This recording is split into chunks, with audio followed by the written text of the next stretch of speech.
Okay, cool. And we are live. Paul Ellis, how are you doing, sir? I'm very good, mate. How you doing, Ronan? You okay? Very, very good. I'm just jumped off a live with Video Craig, and they're all a bunch of mad bastards over there. Mad Yeah, as was fuck. it good? Mad as fuck. I didn't catch that, mate. Was it good? Yeah, it is very good. He's doing one every Monday. I'll probably jump on whenever I can. But listen, f all that shit. What about you, mate? What have you been up to the past week and a half? Oh, mate, crazy busy, crazy busy.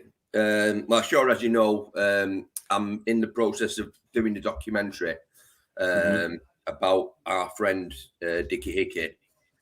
So I've just been flat out doing that, mate, because obviously, as you know, I work a full-time job. I do other things as well. And then I've been sort of traveling up to the other end of the country every weekend, working on footage for that. And I've been doing other things while I've been up there. Like I've been on Paddy's live a few times and things like that. So, yeah, it's just been mad busy, mate. Absolutely mad busy, but all good. Very exciting. I seen that you were down with Anthony Burke and Paddy. What is Paddy as mad as they say is? Paddy, right, I'll tell you about Paddy now. Paddy is what you see on Paddy's live. That is what Paddy's like 24 hours a day. I thought so. Just exactly the same. I thought Same topics of conversation, same exactly, just like that all day long, non-stop. He's brilliant. I love Paddy to bits. He's hilarious. And so Anthony Burke, it's like that as well, mate. Both them guys, but Anthony Burke is just what you see is what you get. There's just no filter with him. He just says whatever is on his mind, and he's just a real guy. But yeah, he's been getting a lot of stick this week, Anthony. But he is a good lad. He's a good mate of mine. Maybe we'll touch on that for the start here, because what I've noticed this week is since you guys have went on the road, particularly you. Listen, okay, Anthony Burke, the rest of the guys that are doing it, that's fine, but me and your buddy. So I'm noticing a certain trend going towards you, like that people are now attacking you. Beforehand, the sun was shining out of your hole. Now it's like, fuck, there's this massive load of pressure on you. And I've noticed certain channels. I'm not going to name any names, but there's you can ask questions. There's nothing wrong with asking a question and answering the question, but there's a clear attack on you. Why do you think that is? I knew it had happened, mate. I knew it would happen. I mean, I know I've spoken sort of out against Dickie Hicks. I'll use that name if that's all right with you, mate. Yeah. Cause any problems.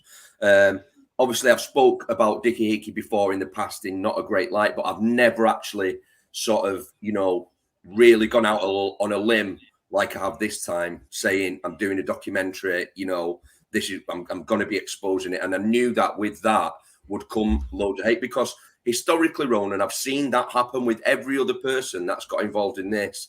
Your Karma Corners, your True Media, your Humble Dryers, all of these Anthony Burke, all of these people, as soon as they go out on a limb and try to expose this that's going on, they get attacked, and it's just a common theme that's happened in my view. There's a really good question I was asked today on one of the comment section. And it was, are you going into this situation to try to prove him innocent or guilty? Well, that's a really good question, actually. And it's something that I was speaking to someone about early today. And the thing is, I was asked a very similar question. And my answer is, I'm not going there to prove one way or another. I honestly, even at this stage, right, I don't know what Dickie Hicks has done or is not done for definite, right? I don't know that. All I'm going by is the evidence and the information that I've seen. And my goal with this is to simply put all that information out there in a structured way that tells a story from start to finish, so that the public can see that and then they can make their own minds up. I'm not trying to convince anybody of anything. I'm not trying to even convince myself of anything. Whatever will happen will happen. The reason I'm doing this is, as I say, just so the facts are all out there. The public can see all the facts, without interjection from noise, which seems to be happening all the time, and then make their own minds up. Simple as that. But yes, that's the thing. Yeah, people, there's a lot of things. Oh, this is going to hinder this. This is going to hinder that. Well, listen, everything's hindered everything up till this point. It seems like what you guys are trying to do is actually trying to get. I know a lot of channels have tried to get to the bottom of it. I'm not getting at them, like the Karma Corners and all the rest. But it seems like you guys are actually on the road, boots on the ground, trying to speak to people, real face-to-face stuff. And I think that's what's missing in this whole scenario. There's nobody. There's faces, yes, but there's nobody away from YouTube that's talked about this. Have you spoke to people away from YouTube that have been involved in this situation? Yeah, I've spoke to a few people outside of YouTube. I really don't want to talk too much about the, of course, yeah, things like that I've been spoken to, because even just, when we've said a little bit of information about that, it's caused us massive problems. There's a lot of people saying that we're messing up court cases and things like that. Trust me, I've done my due diligence. I'm more than aware what I can and can't say, in terms of future court cases and things like that. So that's of course absolutely the case. Sorry, mate, just lost my train of thought. What was the question? No, it's fine. You've answered the question. It's fine. So why did you start this? Why did you go, right, I'm going to get off YouTube and stop talking about it, and I'm actually going to put a bit of time and effort into this, go on the road and speak to people? What was your sort of motivation for doing that? It was actually Anthony Burke who I got the idea from. I didn't know Anthony, by the way. I spoke to him a couple of times, but I seen him online saying somebody needs to do something about this. He calls it computer in it. He says everybody's been computer in it for all this time, which I know what he means by that. But it's just that's how Tony talks. It is everybody's been computer in it for all this time. Somebody needs to get off their ass and go and do something. Why don't somebody make a documentary? Obviously. Yeah. Tony's not a documentary maker. Tony's not a podcaster. Tony's just a guy who's gone through hell because of this other person who he's tried to expose and who's terrorized his life as a result, targeted his kids, this, that, and the other. That's what Tony is. So I'm seeing all this going on and I'm thinking, yeah, I'm doing videos about it. I'm seeing other people doing videos about it. And before it got to when I was making videos, it kind of got to a point where I thought I need to stop doing this because the waters are kind of getting muddied. There's so many people talking about this. You don't know what's the right information, what's the wrong information. So I thought, I'm just going to take a step back from this. And so when I was going to re-enter it, when I heard Tony talking about doing documentaries and things like that, I thought, well, how can I re-enter it? Because I really don't want to be getting into this thing of doing short little videos all the time about it, because it is clickbaity, it is, and it does come across that way. And all I want to do is get the information out there. So I thought, well, the best way for me to do that is to just do one piece of work where I compile everything, all the evidence I can find, and I just put it out there in a good format that people can understand. And by doing that, I can then walk away from the situation and I can feel comfortable that I've done my part to get this information out there. And then it's like I keep saying, it's down to the public then to make their decision. Like I say, I'm not trying to prove or disprove anything. I'm just trying to compile information so that people can make their own decision, and that's all it is. Yeah, but I mean, I suppose that I'm not here. I'm trying to be here unbiased to the people that have asked me questions. But I suppose the little bit of pushback to that would be is if you do the due diligence into maybe what somebody says, if, for instance, you speak to a potential victim and they tell you a story, you would need to do a wee bit of due diligence into the story itself. That's why a lot of people, I think, have been sort of pushed away from this, because there's so many different things. There's potentially so many different victims that if you speak to each victim, you have to do your due diligence in each one, which could take a week, 2 weeks to do. How are you finding the process of speaking to people? And are you overwhelmed by the amount of information, or is there a lack of information, or is there an abundance of information? There's a lot of information, but it's like you just said, the information needs filtering. So we get so much, I get so much stuff sent to me.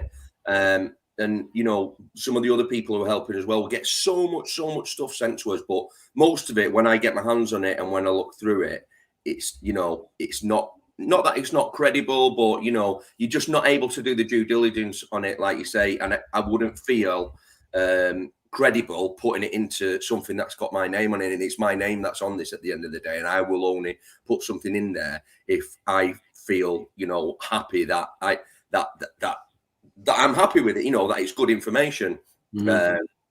So yeah, pretty much that. Yeah, it's like there's a lot of lives being ruined here, regardless, innocence, guilty, all that. There's been a lot of lives ruined, and because just looking into sort of researching it myself a bit, if you take Anthony Burke, if you take people that even try to expose certain things that have went on, a lot of lives have been ruined. At the minute, you're getting violent attacks on homes, which none of us condone, by the way. None of us want any violent attacks. Absolutely not. It's apparently that was 2 kids that done that. That's not good. But at the same time, there is a very, I'm just going to have to be honest with you. There seems to be a very criminal element, heavy criminal element. It doesn't seem to me like this is just a story of like a super predator. There's like, you've got this person on a screen who's so well spoken, who every day will fight and fight and fight. And do a lot of people, they're looking at that and they're going, well, hold on. If that was me, I would crumble if they called me that once. How do you think that he's able to do this every day and just come back and every single time? Like every time somebody says something to him, he's just straight away makes a reply video. Mate, that is a question that I've been asking myself for at least the last 6 months. If that was me, like you say, I wouldn't be able to stand up to that pressure. Just all of these hundreds and thousands of people saying these things about me constantly.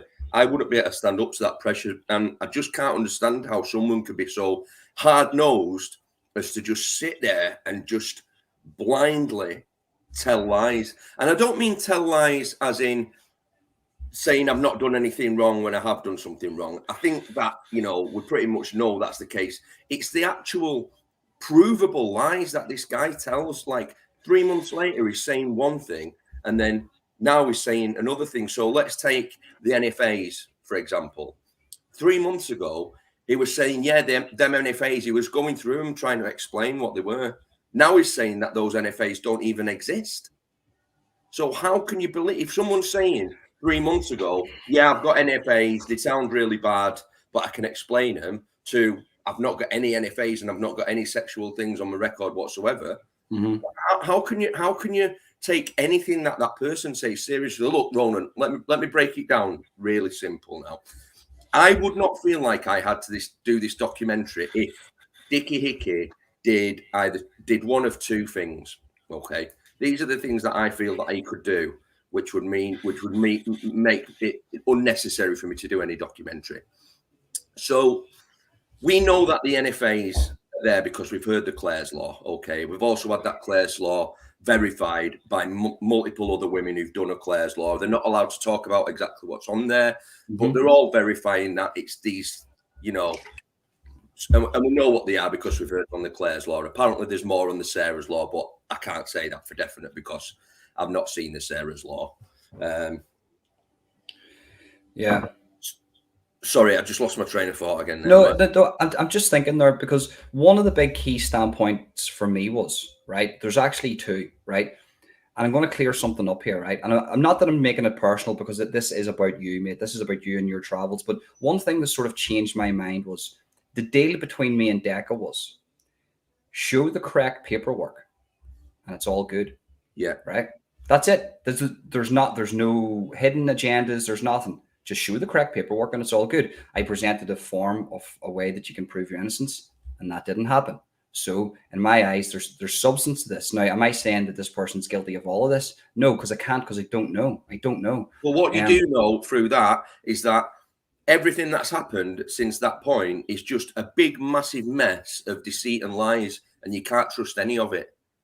You 100%. Can't trust anything that he said since saying, I'll do my acro on your show at Christmas, to the point where we are now, where we've got about 10 different stories from the same guy, and we don't know what to believe. Sorry, I remember where I was going with that story. No, you walk away. What he needs to do is he needs to get his subject access request. It's universally agreed that that's the one everyone wants to see.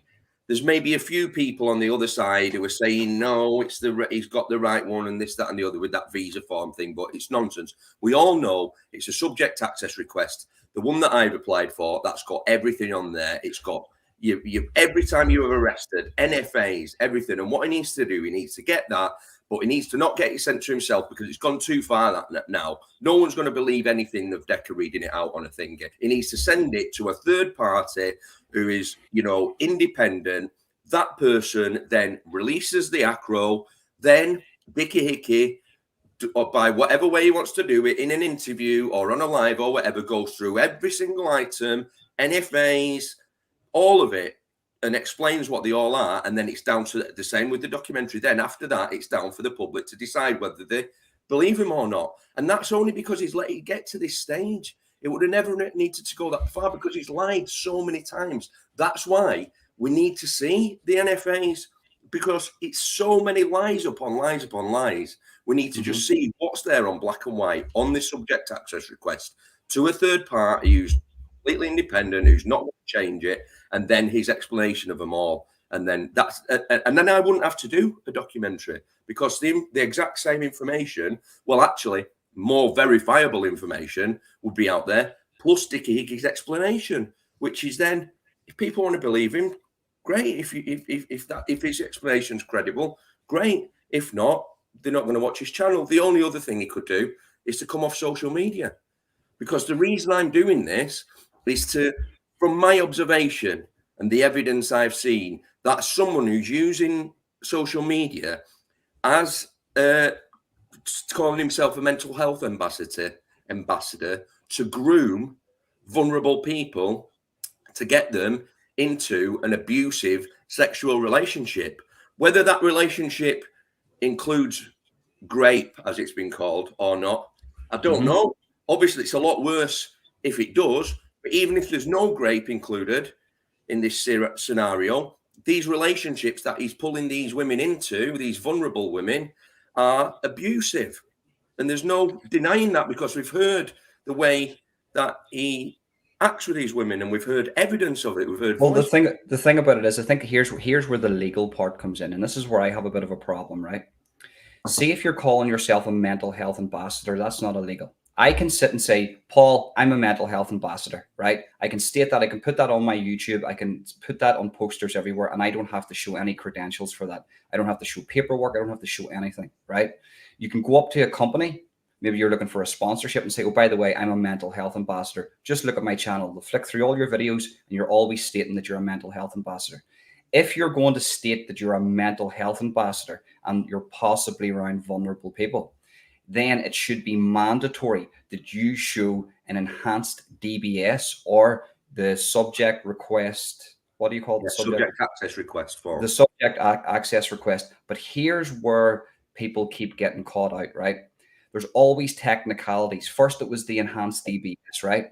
Then can't get the enhanced DBS because you have to prove you're around a vulnerable person within 30 days. Okay, that's fine. That's the law. Then it was me, acro man, right?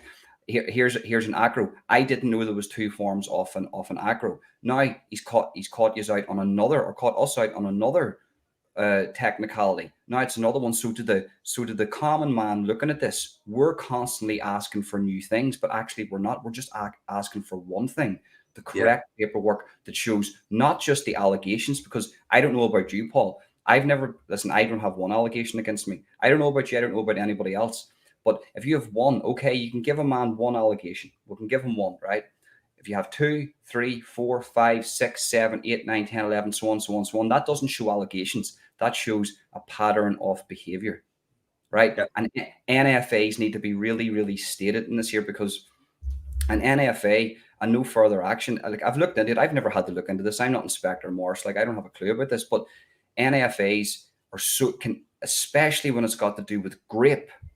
Grape is one of the a very, very, very hard thing to prove, because if 2-3 days goes down the line, you know, what person do you know that gets graped or something like that? They probably feel ashamed to come forward, and by that stage, when they come forward, nothing gets done about it because there's no physical evidence. And then on top of that, you have maybe and what I believe, a person who can be physically aggressive. So you have two fears: the shame and a physically aggressive male. And you've got to remember as well, Ronan, on top of all that, surrounding the NFAs, when you look on the actual charge sheet of the convictions, there's all of these convictions for harassment. So what needs to be done is to look at this is Karma Corner that highlighted this to me. Needs to be looked at the ACRO, look at the NFAs and see how them NFAs tie in with the harassment conviction, because the way it looks to, any sensible person looking in was that the person's doing a crime, and then for the next months before it goes to, while it's being investigated, terrorizes that person so that they no longer want to give evidence. And so it gets NFA. So this is another thing that needs to be looked at. Basically, it's a form of intimidating a witness or intimidating a victim, a potential victim, so they pull out of the case. So then it gets doing that, mate. It's actively if that's what's happened, there's convictions on there where he's been going around to people's houses and threatening to set them on fire and doing all these different damaging property, putting his fists through windows and all these different things. If that is, and I'm not saying this is definitely the case. This is what Karma Corner said should be looked into. Because if you think about it, the police have not got time to look into all these things in that much detail. If another allegation came out, maybe, they'd reopen it and look at everything. But the police are so busy. This is why people are saying, when people say things like, oh, the police were told on a Friday, why was he not arrested on the Saturday? It doesn't work like that. It doesn't work like that. Police are just busy. They've not got time to look into these things in that detail. That's what I don't think a lot of people understand. There's a few questions here, but I think we'll leave one of the questions to the end, because there's a few things that I want to actually ask to, just maybe your opinion on it, maybe because you're on the road. I heard one theory that what's possibly happening here is that for a potential predator to get away with this, one of the tactics is maybe having a consensual sort of dirty talk with a woman about rape, because at the end of the day, there is sort of, there's people out there that are into that type of stuff, but in a consensual way, sort of a role-playing way. Yeah. And what a potential predator will do is that they will have a text message sort of form or thread of them agreeing to this on maybe just say a Sunday or a Saturday, but then it actually happening on a Friday, or maybe something that they don't like. They say, look, I don't like A, B, and C, but them actually doing it to them. Just say, for instance, we'll talk about anal, right? Yeah. Anal sex. I don't like that, but I like the other side of things of maybe it being a bit kinky, but whatever, role play. Yeah. And maybe the predator taking it so far where he actually has anal sex with them, but when the police look at the phones, it's all down on the phones that this was all a consensual thing. So that's one thing that I researched, and it actually is a tactic used by many predators. I'm not saying that this is a tactic used here. It is. It's a recurring theme in this case, and we've seen the text messages. It's a recurring theme in this case. Many of the alleged, I'll say, victims say that is what happened. That these text messages or voice notes or anything like that, dirty messages between the two consenting adults, makes it almost the woman feel, or the victim, I should say, feel like it's almost impossible that they'll get any result if they go to the police. And this is the recurring theme in all of these alleged victims that we're finding, that it's a person who's in a sexual relationship, and it's usually more of a like a friends with benefits kind of relationship, let's say. And there's suggestive text messages, there's agreement to have sex in text and in voice messages, and then if that goes a little bit too far and the victim gets made to, or something forced upon them that they don't want to do, how can that be proved? It's almost impossible, isn't it, to prove? And so when you say these things have been NFA'd because of lack of evidence, it's the lack of evidence, and it's also the fact that some of these alleged victims that I've spoken to are saying that the reason that they didn't go to the police was that they just felt that they didn't want their whole life like dragging through. Because what happens, obviously, you got to understand, when somebody goes through a rape trial, they get called onto the stand. Inevitably, every time the victim will get called onto the stand, and the defense barrister will absolutely rip that person's life to shreds.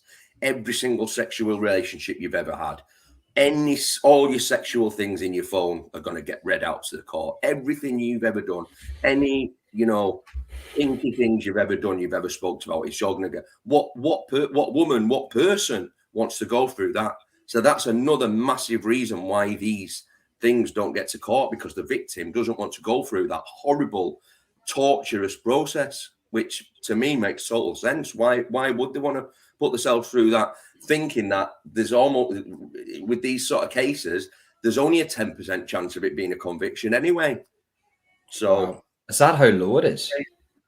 I believe it's 90-10. Yeah, I think it's, or it was that at some stage. Don't take my statistics on that, because I'm not 100%. I think it is. I think it is quite low, but I can't. I'm just going to say it. Listen, I'm in Ireland. I can say these things because there's no direct threat, because I'm living in mainland England, right? Gun to my head, if somebody says, was there collusion with this person to get away with this, like collusion with a certain group of people? I'm not saying police, I'm not saying other people. I can't implement a certain individual into, like, I'm not calling them a grass, but looking at this from the outside and getting a bit of sort of advice from the people around me and telling them the situation, people who would know about sort of, grasses and touts and things like that, they would say, listen, there's no way a person like that could get away with that. For instance, look at Jimmy Savile. Jimmy Savile had to sweeten with the police, Buckingham Palace, all these here now. Can that happen in a small scale like this? Where, how can a person do this? And I understand what you're saying about evidence, but how can, for instance, if that was my daughter, or if there was a woman around here that was happening to, and she told me, you'd go around, you'd say to your mates or what, and say that person done that to her, and people would then try to kick that person out of the street or something. Now, I know what's happened to Decca's mum. We're not talking about Decca's mum and not Decca. Shouldn't have said his name, but his mum and his dad, right? They're separate to this. We're not talking about them. We're talking about him. Why hasn't action been took on him? If he's this big, bad sort of predator that everybody says he is, why has he been able to do this for how many years? 15 years? I believe that's down to the witness intimidation, because I think the people who are involved with these alleged victims are also, you got to remember, this guy's a big name in his area. He's a bare knuckle boxer. Your average person will be frightened to death of him. I know, man, but I can't take that. That can't be. Listen, this isn't. I'm not getting at you, by the way. I'm just saying to the pushback that I can't accept that, because I'm not a bare knuckle boxer, right? I'm not a fighter, right? But if I knew Joe Soap up the road was doing that to women, it would be a common knowledge. And then witness intimidation, victim intimidation, fuck that. Out the fuck. Why? What? Like, how? What is he? I think that's what's happening now. I think that's what is happening now. Right. Because you've got, how did all this start? It started by people in his area starting to bring this to light, and lads such as, I won't say his name because I don't want to, cause any friction, but DC, we all know him as, tried to highlight this. And as a lad who don't want to stand for this sort of stuff, he, basically told DH that it's not acceptable and he should get off the internet. And through that's caused more and more people to jump on board and see what's actually going on and understand what's going on. And now you've got a case where there are people like myself and many others who are saying, right, we're not just going to let this carry on. You're not just going to let it, carry on. Yeah, but I'm not even just talking about you guys, right? I'm saying, like, there's bound to be a group of men. You hear about all the big tough men in areas all around England, Scotland, everywhere, Ireland, right? And I'm sure that, in my opinion, he has to be protected by a group of these people or somebody else to be able to get away with this, because there has to be them whispers, well, don't do that because he's with us. You've got to remember, he's moved to Scotland 5 hours away. Because of this reason, he was getting shouted nonce in the street every day. He couldn't walk down the street. That leads me on to my next question. So we always know that if you want to find out any truth, You walk into a hairdresser's. See, if I want to find out the truth of what's going on in the town, I'll go into my local barber's, hairdresser's, go, well, what's the crack? Do you know such and such? Yeah, there's the lowdown on this person, right? What is the common knowledge of this certain individual in his own town? Yeah. Okay. Great. Brilliant question. And yeah, I have asked the local people, and I'm not going to say on here exactly what anybody said, because a lot of it still, I'm working through verifying things and deciding what information is going to be in the documentary and what information is not going to be in the documentary. But all I will say is that that man's name is very well known in that town, and it's not in a good way whatsoever. And it is all the things, all the accusations that are out there, all the things, that is the kind of, I'll just say that's the kind of things that people are, as soon as you mention that name, that's what people are talking about when you ask them about it in the local area. For sure. I'm hearing. Not everyone, don't get me wrong, not everyone, but enough people have heard that name and know what it's all about in terms of this dark stuff for me to think it's a real issue. And that's why, well, I know that's why he moved to Scotland anyway, to get away from it. Well, that's the thing, isn't it? He's moving to Scotland, to a random place, to a random town. It's a small little town he moved to. I mean, then you've got another scenario. You have Scotland, because if you are taking out that subject request, I apologize, I forget the name of it again. Then that doesn't cover. Does that cover both? Doesn't cover Scotland. I think there's some things which are on there, but there are because it's separate. It's a separate court in Scotland to in England. The court system's completely different. So there will be things in Scotland that's not necessarily on the subject access request for England. And there are. All I'll say about that is there are multiple allegations in Scotland. Well, what I would suggest that are not on any documentation that anyone's seen to this. What I would suggest to the certain individual is, right, this has went sort of it has went national. It's went national, right? Ireland, Republic, North, Wales, Scotland, a little bit worldwide. I'm sure a few people around the world know about this situation. I had a thought in my head that maybe he was going to move to Ireland, but that's not a good idea, because it's not the same rules here. You can't. I'm not saying that you get away with them stuff. You probably get away with it just like in England, in the Republic of Ireland. You're definitely not going to get away with that in the North, right? If it's 100% true what people say he is, and he's this type of a predator, that is. I'm still thinking to myself, how is this person even talked about? How is he able to create a YouTube? Karma Corner. See, if Karma Corner made one video about me plumbing the cat, it destroyed me, right? Then I thought to myself, I'm not a narcissist. Do you believe that he comes onto this screen because it's narcissism, or purely that?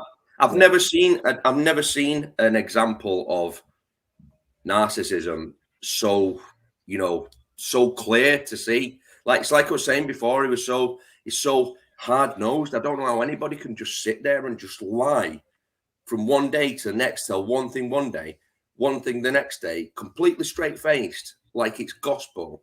And that is just a pure narcissist. And also the fact that he cannot leave it. If anybody attacks in any way, he can't just leave it.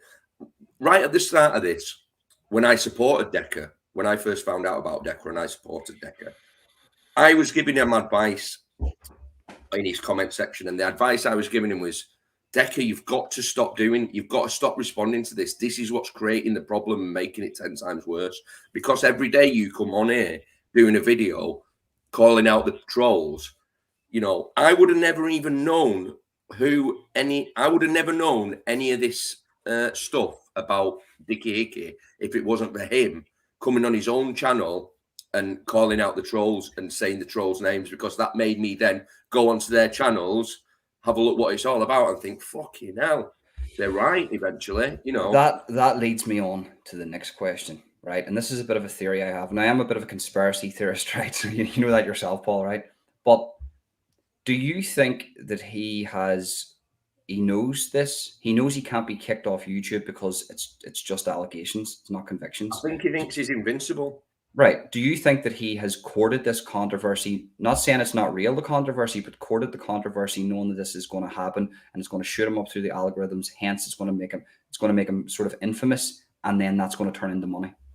Yeah, and plus, I think he's got delusions of grandeur. He just can't accept who he really is. He just can't accept it. And Is it that, or because if he can't accept who he is, then he would just stop doing what he was doing. But he keeps doing it. Then you're talking about potentially somebody with, I don't know, schizophrenia or split personality or something like that. I don't think it's that at all. I think you have to say if he's doing these things and everything is correct about him, then he knows exactly what he's doing and it's calculated. And in my opinion, he's protected. You have to be 100% protected. If you're not, I understand what you're saying here, that everybody hates him and the whole town has this common knowledge about him. But when I say protection, it doesn't have to be somebody that you see every day. There's massive links of people talk of him going to the police, people getting arrested. I've looked into this. Every time somebody has a fight with him, the police are always involved in one way or another. And I can't understand that. So in my opinion, now listen, this is the thing. I'm just calling a spade a spade. I'm not trying to say anything. I'm trying to say that that's a fact. Every time he has a fight with somebody, Tony Burke has got all the proof of that. Text messages, you know what I mean? Texting people to call the police. But that would indicate, right? Because even the police would have to look at that and go, well, hold on, this is his record. This guy is a bad guy. We're putting ourselves at risk going into these scenarios, because the police have to think about that too. The police always put in the risk scenarios for themselves. This is a risky scenario for us to go into here. So, why do you think they keep sort of showing up for him? It's like he's using the police as protection for himself in a weird way. Yeah, that's a lot of people are speculating that. A lot of people are speculating. Obviously, you've got people that call him a copper's pencil, and people speculating that he's a police informer. I really don't want to comment about that, simply because I don't know the facts. All I would say is, based on the people that I know who've had a lot of dealings with the legal system, it is the pattern does fit that this would be how it played out if he was a police informer. But I really don't want to cast them aspersions myself, because I haven't got proof to back it up. I just want to comment on this here. In Ireland, he would have been shot. That's the difference. Keep going, big Tony and Paul. Listen, right, that's actually incorrect. This is where I disagree with that, because this is now talking about, yes, we've got the certain individuals we're talking about here, but this is going on a lot more than what we think. There's not just one individual, and this is, the sort of the pedestal we put him on. There's more people doing this. There's more people in Ireland doing this shit. All you have to do is look at the Noah Donohoe case, right? Terrible, this is what I'm trying to say. I'm not trying to bring it personal here, but this isn't a solo case that's isolated. This is going on all the time. There's just people not on YouTube. This is one of these people have came onto YouTube and have courted this controversy to turn it into cash. And this is what we're dealing with. And they're not coming off. And by law, Paul, they don't have to come off. How do you feel? No. How do you think going forward? How do you see the end result of this? Because I don't see an end result. I just see this going and going and going until somebody gets severely hurt. I don't know, mate. I honestly don't know. I thought that Dickie Hicks would either be in prison or be sectioned by now. That was what I thought would have happened by now. The way that I was raging before Christmas and going into these wild rages, I thought this guy's really on the edge and he's probably going to end up sectioned or doing something stupid. That's not happened. So where it goes from here, I don't know. My hope with what I'm doing is that enough new evidence comes to light that these cases can get reopened by the police. That's what I would like to see happen, because I think that justice needs to be done. But the main thing that I want to happen, much more important than that, is for the actual truth to come out, for us to uncover the actual truth, exactly what's happened, so that it can, so that I can just be peaceful and sit back and think, right, the truth's out there now. There's nothing else I can do. It's up to everybody else what they want to decide what to do about this. See, here's a question here. I thought one of the rules is they can't use anyone accused of S crimes or abuse. No, they can use anybody they want. They can use it. They can use it, absolutely. And there's loads and loads that I've been told by someone who knows about this stuff that there are loads and loads of police informers who get off this stuff for. I heard of one story where they actually used an active pedophile and they put him back into a scenario where he was still doing those things, but it was in a ring of people. And they let him be just to take other ones down. So they used him as an informer, knowing what he was going to do. But the way the people seen it, or whoever was doing it, the police seen it, was they were taking down a ring. So they had to let him back into it. Now that was a risk. Now, I mean, like, that's a bit conspiratorial. I'm not saying that's to do with the certain individual we're talking about here. But there definitely is, in my opinion, a heavy element of this. The questions are coming in saying, how is the documentary going? How are you making the documentary? And how is this the first time you've made a documentary? And yeah, it's the first time. Sorry, go on. Yeah, no, go ahead. No, that's it. Yeah, it's the first time I made a documentary. It's very, very difficult. It's the most in-depth thing I've done so far in terms of YouTube. And I'm just going to take my time with it because I want it to be right. And I want to make sure, and as I've said, and I keep saying this, I'm getting a lot of stick, we're getting a lot of stick saying Tony needs to show his acro, Paddy needs to show his acro. What people don't realize is this is just me doing this documentary. It's not Tony, it's not Paddy. They're just, they're mates of mine, they're friends of mine. Tony is involved in that.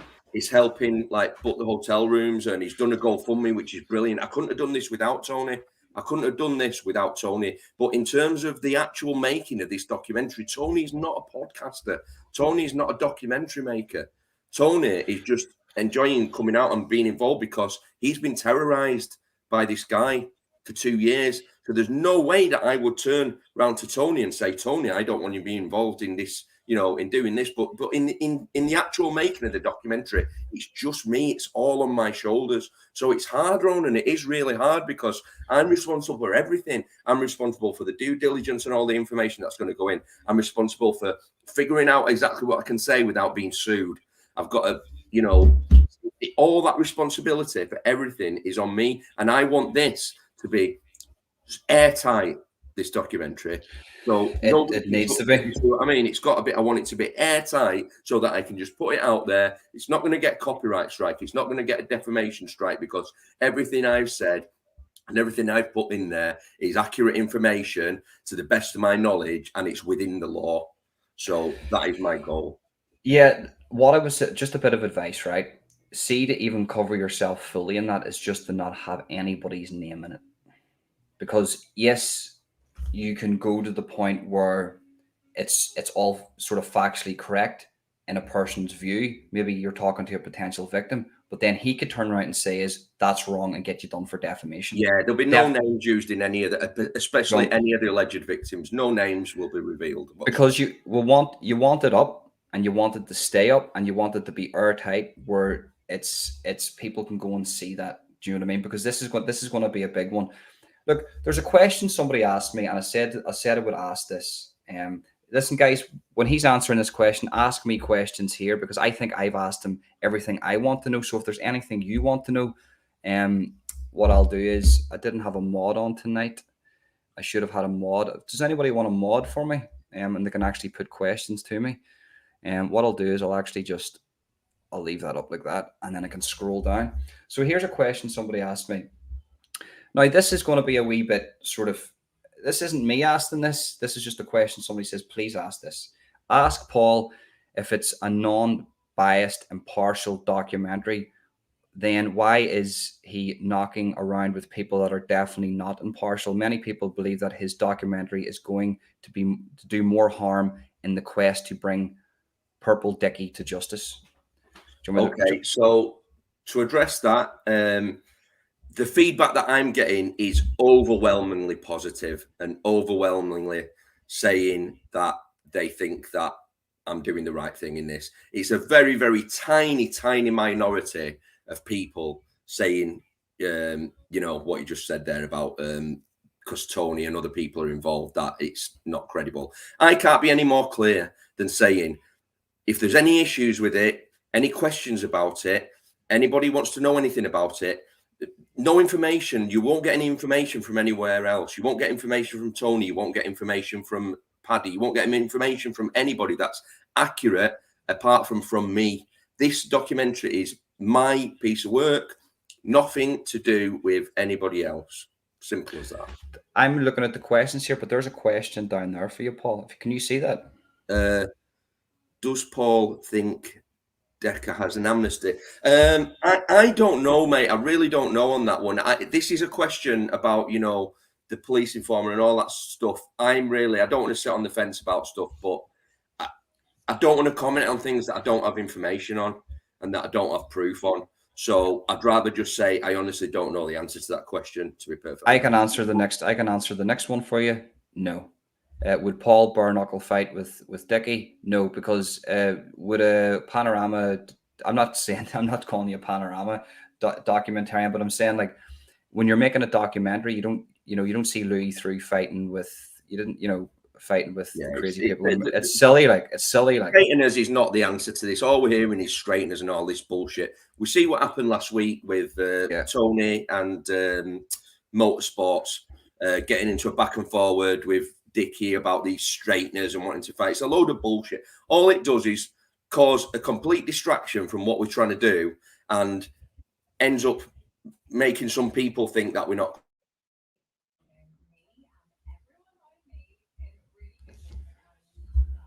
Let me see, guys. I don't know if he's went off there. Just looking at the questions and just see if he comes back on here. I think he's answered most of the questions there already. Like, you're interviewing them.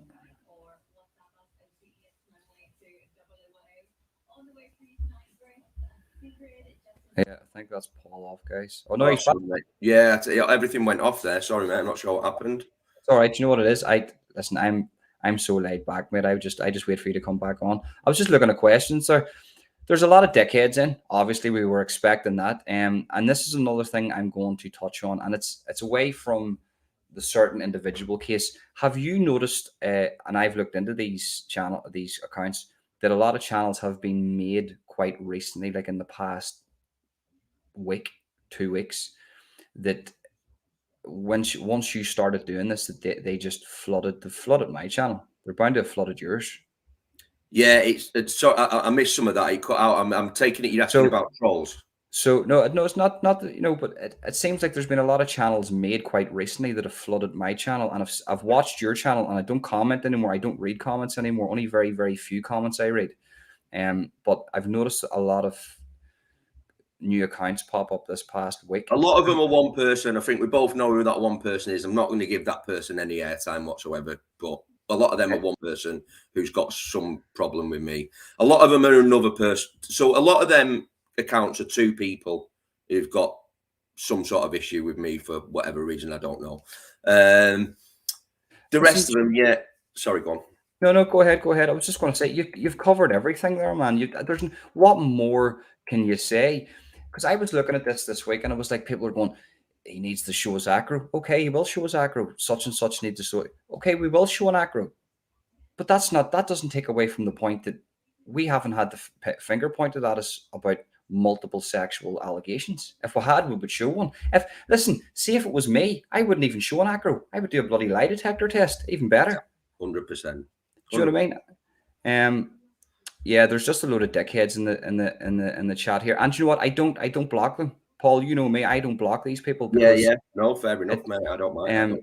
Here's one. The whole bully thing. Did you not notice Ronan on your live with him?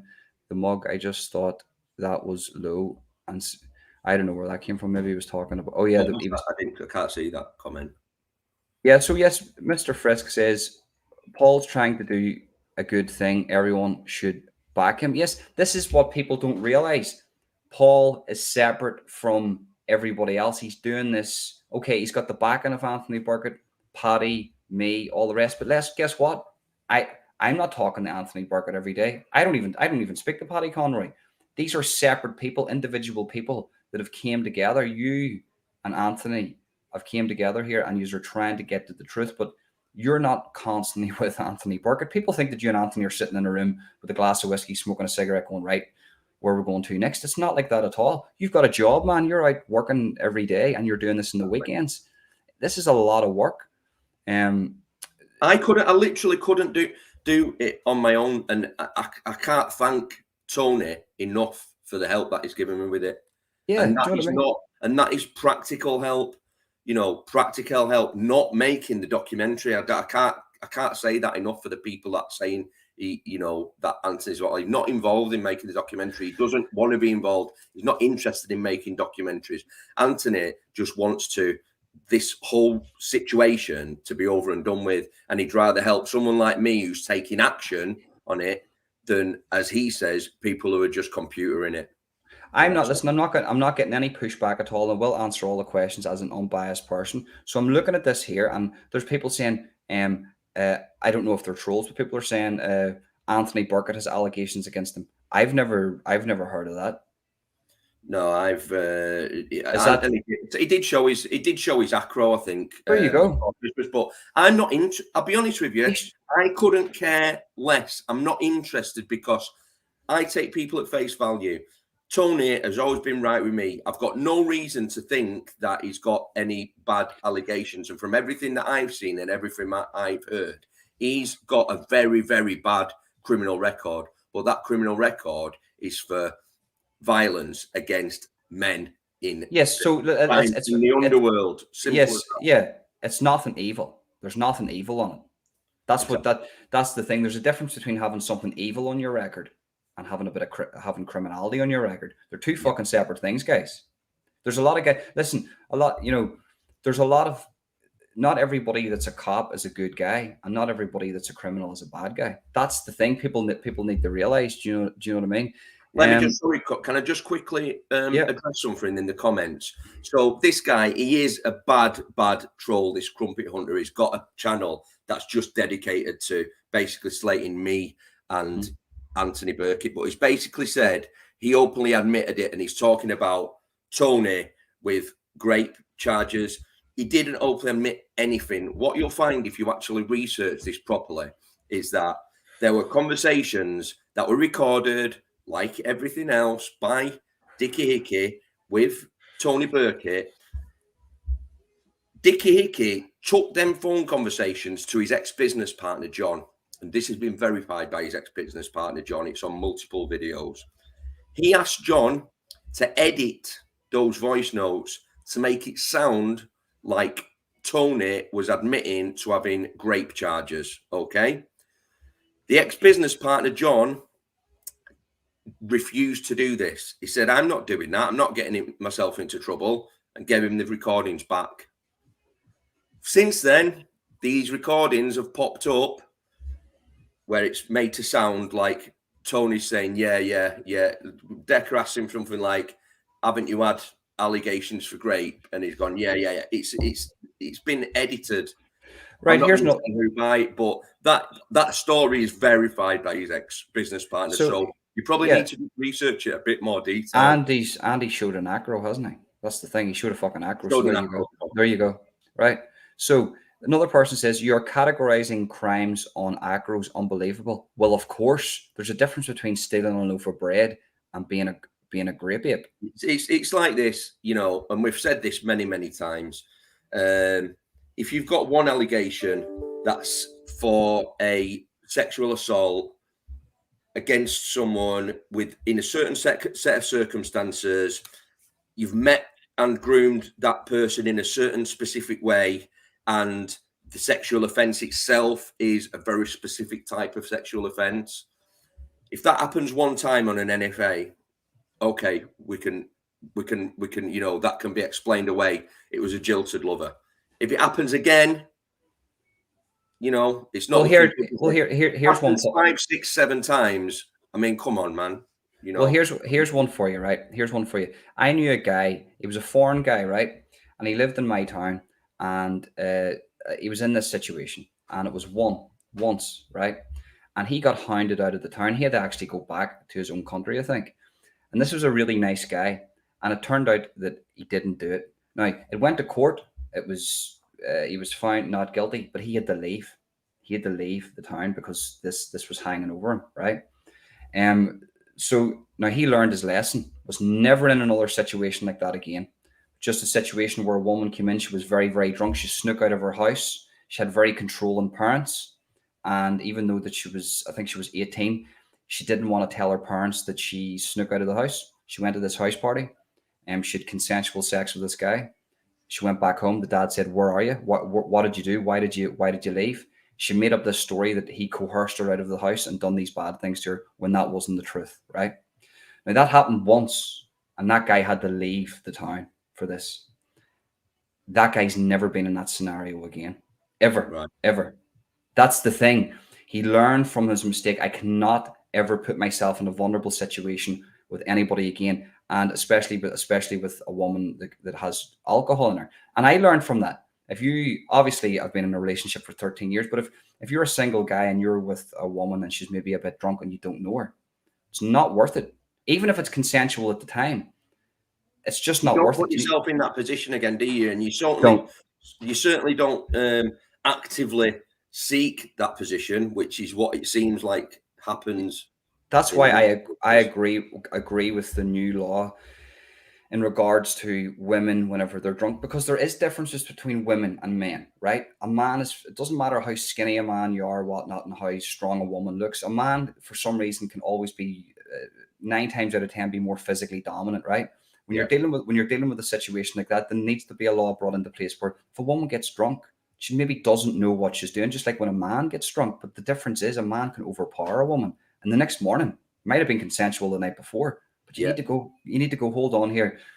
Men, women need to take responsibility and go, right, listen, we can't be putting ourselves in this situation, because what you get is you get predators taking advantage of that, and then everything gets NFA'd, and then you've got a case where you've got like a super predator who just keeps getting away with it. Do you know what I mean? It's like somebody learns. It's like, rather than learning from mistakes, this person learns the ways to get away with something and get it NFA. That's what all these separate cases point towards. That it's a pattern that's been learned and perfected over time.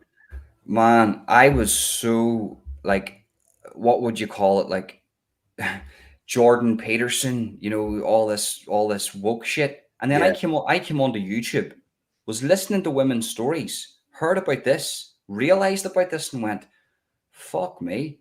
There's a point to this. Like, it is pretty scary for women out there. There's no two words to. I know it's scary for men too. I'm not saying that, but it's very, very scary for women what they have to deal with when there's active predators that could do anything to you and get away with it. Guys, I think. Listen, do you want to say any more, Paul? Because I was going to say I'm going to have to jump on now, jump off now, rather, Ronan. But thanks for having me on. Listen. When will the documentary be coming out? I can't give a date because I really don't know. I'm taking my time with it. I'm not rushing this. Good man. I would imagine it's going to be at least another month or so, at least. Listen, you take your time. If it takes 3 months, it doesn't make a difference. Don't be reading the comments, and fuck what anybody says. Exactly. All you guys, who are giving me shit, it's water off a duck's back, mate. I couldn't give 2 shits for any of you. Peace, guys. Take care. See you later, guys. Bye.